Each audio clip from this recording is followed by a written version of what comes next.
आज हम बात करेंगे क्यों ईश्वर भक्ति का प्रभाव हमारे कर्मों के बंधन काटने में सहायक होता है। क्यों हमारी मेहनत पे ईश्वर भक्ति का प्रभाव पड़ता है। हम 90% मेहनत करते हैं लेकिन उसके बावजूद हमारा कार्य नहीं हो पाता है, और 10% अगर भाग्य साथ दे तो हम अपने कार्यों को आसानी से पूर्ण कर पाते हैं और उसमें सफल भी हो पाते हैं। आपने देखा होगा कितने लोग एग्ज़ाम की तैयारी करते हैं और वो रह जाते हैं, पास नहीं हो पाते हैं, फिर भाग्य को कोसते हैं।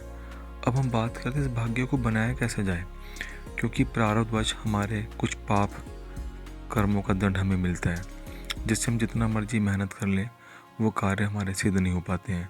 अब ऐसे कार्यों को ठीक कैसे किया जाए, इसके लिए ज़रूरी है ईश्वर भक्ति। ईश्वर भक्ति में आप नाम जाप, ईश्वर के मंत्रों का उच्चारण, उनका जाप कर सकते हैं। जितनी मेहनत आप करेंगे उतना फल आपको मिलना शुरू हो जाएगा। लेकिन बहुत से लोग ये सोचते हैं कि हमने मेहनत करी है लेकिन फल तो नहीं मिल रहा है। हमेशा से मैं कह रहा हूँ कि हमारे ईश्वर की भक्ति और नाम कभी व्यर्थ नहीं जाता, और मुख्य रूप से कलयुग में तो बिल्कुल नहीं। कलयुग में तो उसका बहुत प्रभाव है, लेकिन वो व्यर्थ नहीं जा रहे हैं। वो आपके जो प्रारब्ध है, जो पिछले जन्मों के कर्म दंड है या इस जन्म में आपने बुरे कर्म किए हैं, उसको काटने में वो खराब हो रहे हैं। कहने का मतलब जो आप गलत कार्य करके हैं उसको मिटाने में वो ईश्वर की भक्ति और उनका जाप जा रहा है। जब वो आपका पाप नष्ट हो जाएगा फिर से आपका सही समय आना शुरू हो जाएगा। आपकी लाइफ की गाड़ी पटरी पर आ जाएगी और आपके साथ चीज़ें सही होनी शुरू हो जाएंगी। तो इसलिए ईश्वर भक्ति करते जाइए, नाम जाप करते जाइए।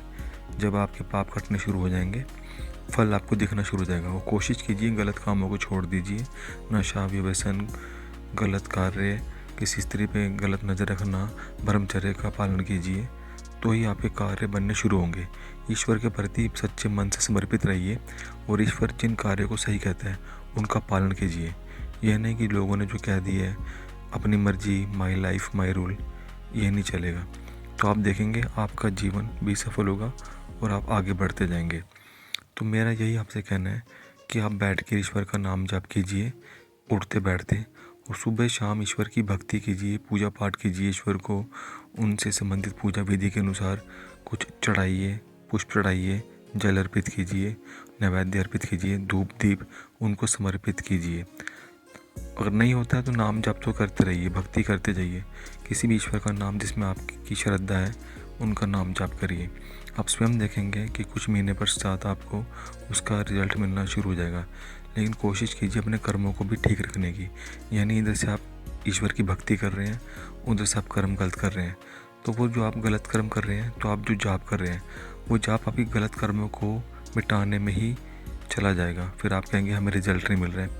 अच्छा रिजल्ट, अच्छा परिणाम पाने के लिए अच्छा कार्य करना भी ज़रूरी है, तभी आपको उसका फल मिलेगा। अन्यथा आपकी भक्ति आपके पाप कर्मों को मिटाने में ही बीत जाएगी।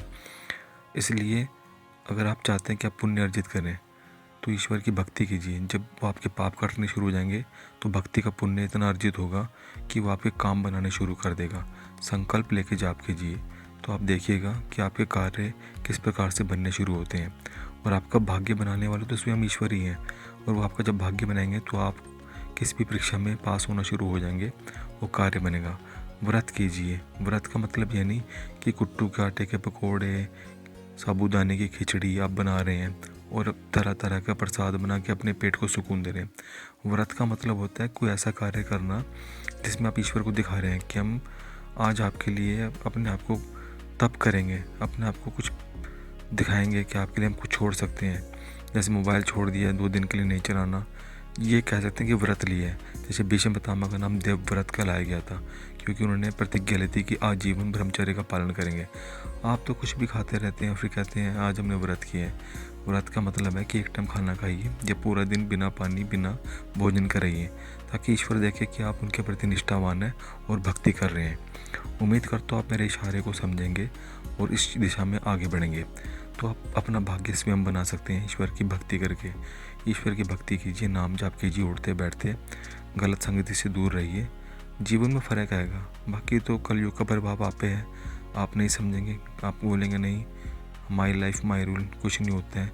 तो फिर इसका मतलब है भगवान आपको अपने रास्ते पे आने देना चाहते नहीं हैं, और वो चाहते हैं कि आपको दंड मिले। अगर आप ईश्वर की भक्ति या कृपा का प्रभाव पड़ा तो स्वयं आप इस रास्ते पाएंगे, और इस रास्ते पाने के लिए